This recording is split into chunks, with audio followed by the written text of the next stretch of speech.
नुशर फ़िरोज़ भरसा ठारो शाह शहर में स्कूली शागिर्दनि लाइ स्कूल तरफ़ां रांदियुनि जो प्रोग्राम मुनक़द कयो वियो, जंहिंमें शागिर्दनि जी सिहत लाइ बहितर नमूने सां स्कूली शागिर्दनि में ज़हनी मुक़ाबला पिणु थिया, जंहिं सां गॾोगॾु शागिर्दनि रांदियुनि में हिसो वरितो। रांदि करण सां ॿारनि में टैलेंट पैदा थींदो आहे। हर स्कूल में अहिड़ा प्रोग्राम मुनक़द थियण खपनि। अहिड़नि ख़्यालनि जो इज़हार senior head master Karim Bakhsh Sial, senior उस्ताद Ghulam Murtaza Memon, professor Ghulam Shabir Saito, Renaissance public school जे CEO Mukhtiar Ali Solangi, Renaissance public school Tharo Shah में मुनक़द कयल हिकु परवकार तक़रीब खे ख़िताब कंदे चयो त मीडिया सां ॻाल्हाईंदे हुननि चयो त हिन मौक़े ते वधीक हुननि जो चवणु हो त तालीम खां बग़ैर इंसानु अंधो आहे। तालीम हर माण्हूअ खे उंधाए खां ॿाहिरि कढे थी।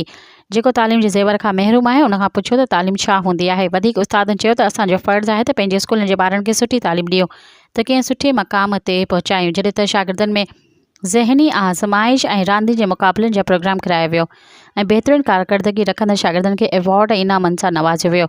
जॾहिं त हुन तक़रीब में स्कूल जे principal Shuban Ali, vice principal Afzal Almani, miss Aqsa Sial ख़िताब कंदे चयो त असां तालीम जी बहितरी लाइ जाखोड़े रहिया आहियूं ऐं ॿारनि में बहितरीन टैलेंट पैदा करण लाइ ॿारनि लाइ आज़माइशी प्रोग्राम सां गॾु ॿारनि में तक़रीरी मुक़ाबला ऐं क्विज़ कॉम्पिटिशन कराईंदा आहियूं।